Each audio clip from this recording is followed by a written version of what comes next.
Most advice about procrastination for INFPs completely misses the mark. They'll tell you to go into productivity apps and create better systems, better schedules, get accountability focus. That's good stuff. It does work. But for INFPs, we push against it because that's not the root of the problem. It's not about laziness. It's about how we're using our cognitive functions, our personality types, building blocks, the characters within our questing party. So here's the truth about why we procrastinate and what actually works based off my experience and the clients and customers that I've talked to. What's up, Legend? Sherman here from Geek Psychology, helping INFPs to use their personality type to live a better life. So let's talk about the INFP motivation loop.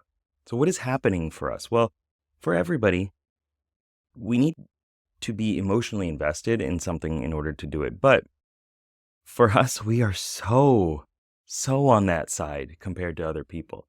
Like, we can't naturally just look at the metrics and the objectives and be like, yes, that makes sense. That is a good idea. I will do that. It just doesn't feel right. We need to have this values-driven focus. Our introverted feeling, our dominant function, what I call the soul, is about what resonates with us. Our conscience, as well as our values. How much do we like this thing? How important is it to us? Is it good? Is it bad?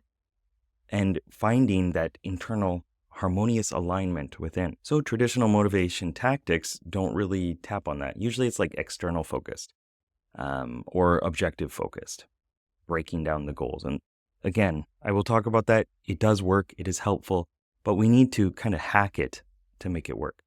We need to create an emotional spark to get action started. We can do that very well. We spend a lot of time in our emotions. So we can do it. But a lot of times we let the emotion kind of wash over us and take us to where it needs to go, as opposed to using it in a way that is proactive for our lives, like choosing the state, choosing the emotion that we want to have that is the most motivating for us. We feel that it's disingenuous to say, I'm going to be happy, or I'm going to be motivated today. I'm going to be creative. But you can make that happen. And based off my experience, I'm 40 years old. It is a more joyful life when you are consciously and intentionally choosing the life that you want to live and the state that you want to bring out into every situation. Sometimes let it happen. That's fine. You don't need to feel depressed in order to be creative, in order to write your stories. I know it might feel like that, but there are better states for that probably. I guess it depends on the story that you want to write. So what we can do is to find ways to wield our emotions in a better way. Wield what is important to us. So zoom out into the future. Look back on your life and say, am I happy with this? Did I live fully into my purpose and my identity, who I am? Are all parts of myself applauding for the life that I have lived? And then act in accordance to that future state. For me, looking back and feeling the sense of regret for not doing the stuff that I could have done motivates the crap out of me. That's an awful metaphor, but it does. It gets me motivated to do anything that anything that happens. Procrastination is only happening because we're not emotionally motivated enough to do it. If it was so important to you, then you would do it.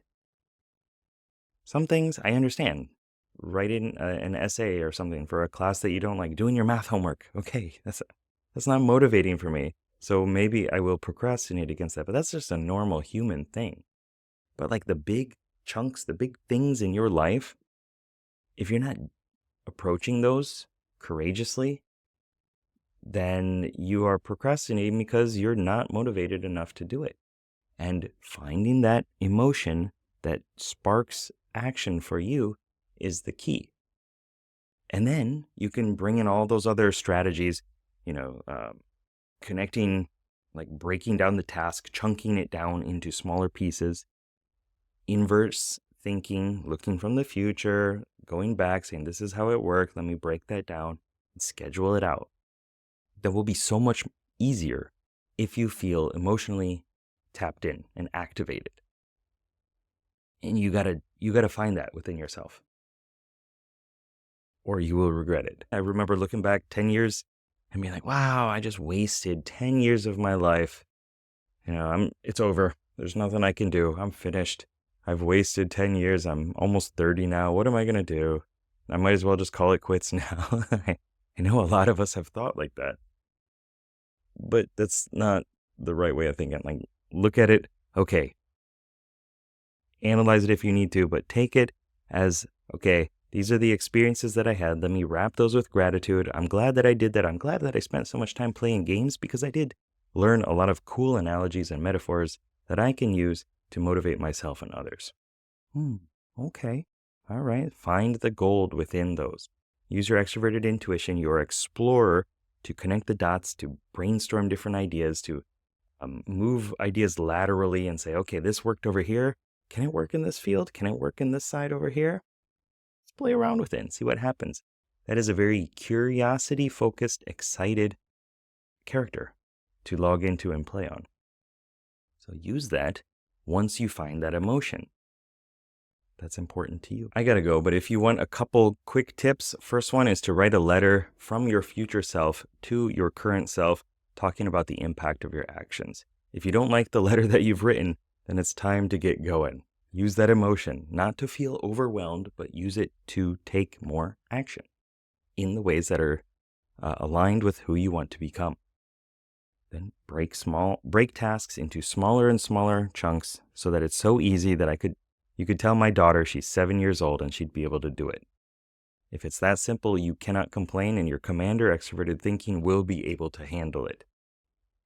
That function that's about organization and scheduling and delegating tasks and marshaling resources, it'll be okay if you break it down into that small of pieces and you fuse it with emotion. And it's not about forcing yourself to do work. It's about aligning your actions with your natural strengths and your personality type and how you motivate yourself. And then doing it so that you can show up in the world in a way that is who you want to be in all ways.